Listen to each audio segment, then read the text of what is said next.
Tere! Mina olen Piret Voolaid, Eesti Kirjandusmuuseumi folkloristika osakonna vanemteadur ja räägin teile täna vanasõnast "Üks pääsuke ei tee suve". Tõesti, pärast sellist pehmet talve, nagu meil sel aastal oli, saime endale ka varase kevade, mis on praegu aga näidanud üsna heitlikku palet.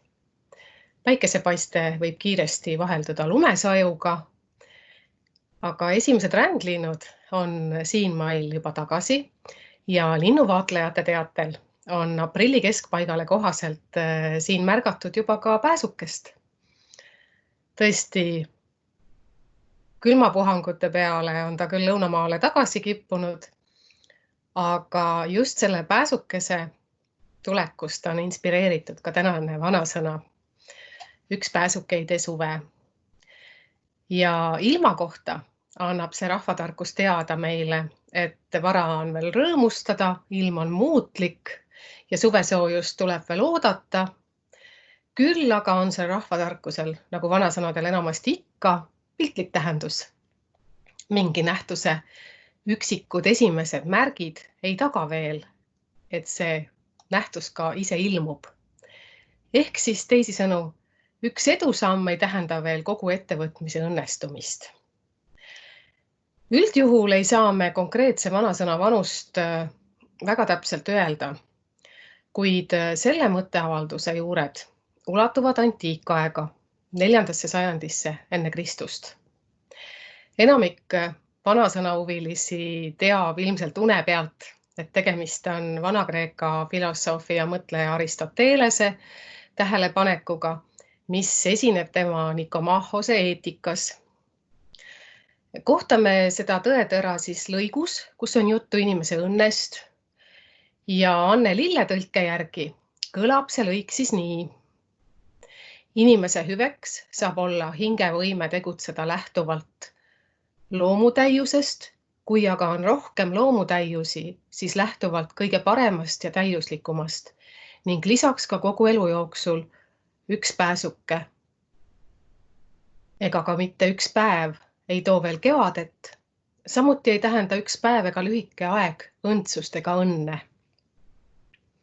Niisiis näeme, et Aristotelese versioonis on juttu kevadest ja kõlab ka loogiliselt, sest Kreeka kliimas kuulutabki pääsuke ju kevadet. Tegemist on siis antiikajast tuntud ütlusega, mis leiab rohket kasutust rahvusvahelistes trükistes ja tänapäevani välja. Ja varieerumine toimubki selles vanasõnas siis vastavalt ilmale, kus siis kevad varem kohale jõuab, seal kuulutas pääsuke kevadet, põhjapoolsetes asualades pigem aga suve. Aga olgu ka öeldud, et meilgi on kevade variant arhiivi üleskirjutustes küllaga. Nüüd Eesti Kirjandusmuuseumi rahvaluulearhiivis leiab selle rahvatarkuse Üks pääsuke ei tee suve kohta üle 50 kirjapaneku.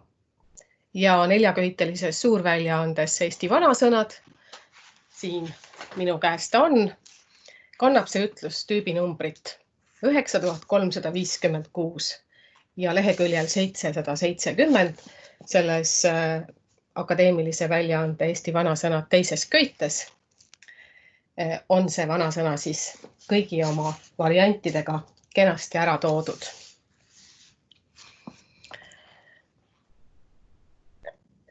Ja rahvaluulearhiivist leiame me selle rahvatarkuse Üks pääsuke ei tee suve vanimad üleskirjutused 19. sajandi lõpust ehk ikka sellest ajast, mil sai hoo sisse meie rahvaluule kogumine laiemalt.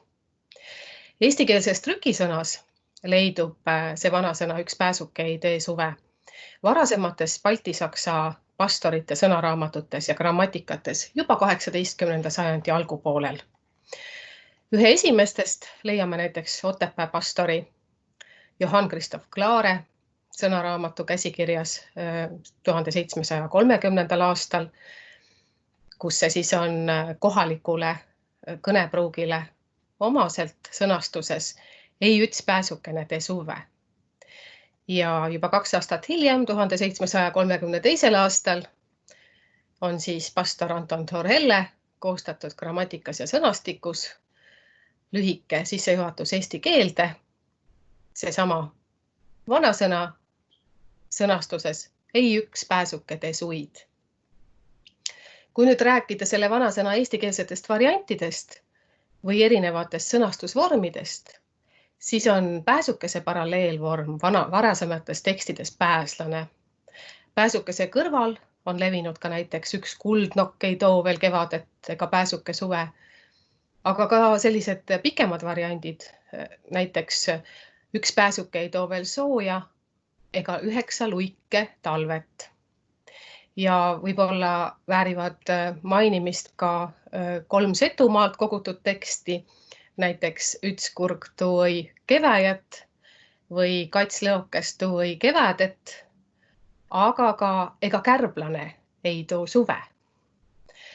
Aga vaatame nüüd, mil moel on seletanud seda rahvaluule kogujad, tänu kellele me üldse sellest vanasõnast ka teame.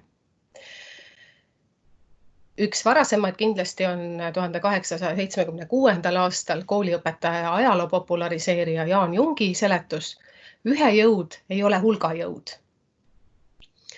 Aga hiljemgi 1938. aastal on näiteks Artur Kroon Otepäält kirja pannud üts pääsuke ei tuu viil keväjät, tähendab üks hulga seast ei suuda midagi suurt korda saata. 1959. aastal on Põltsamaalt Martin Luu kirjapanek.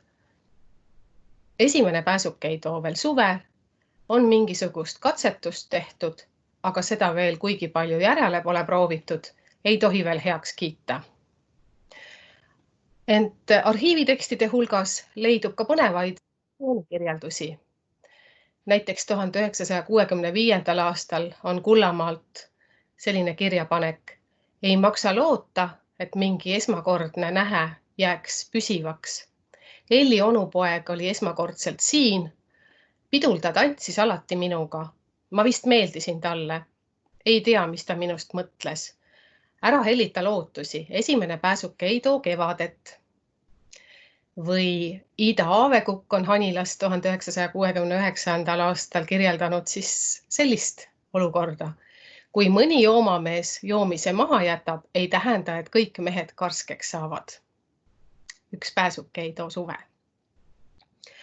Aga tänasest vanasõnast üks pääsuke ei tee suve rääkides on ka väga põnev, kuidas tegelikult on selle sama idee kohta, et ühe jõud on liiga napp, kui teised seda ei toeta, ehk üks loeb ja suudab vähe, ehk ühte ei arvestata, kardeta ja oodata, terve hulk eestikeelseid ütlusi. Lausa veerand 100 erinevas sõnastuses rahvatarkust. No nimetame siin ära näiteks üks pole ühtigi, üks kord ei ole 2 kord, üks lind üksi ei jõua tiibu kanda,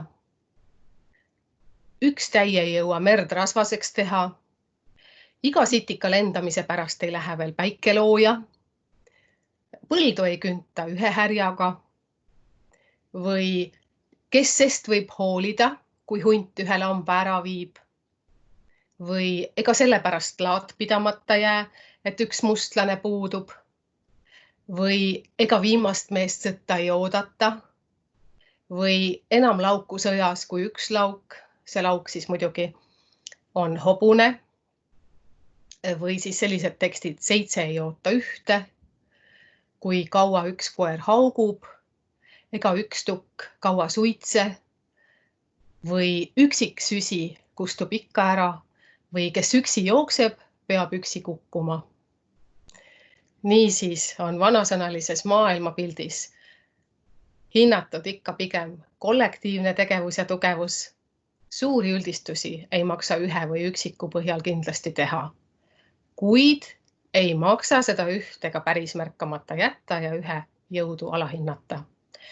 Aga selle kohta on juba teised vanasõnad, millest kõneleme mõni teine kord.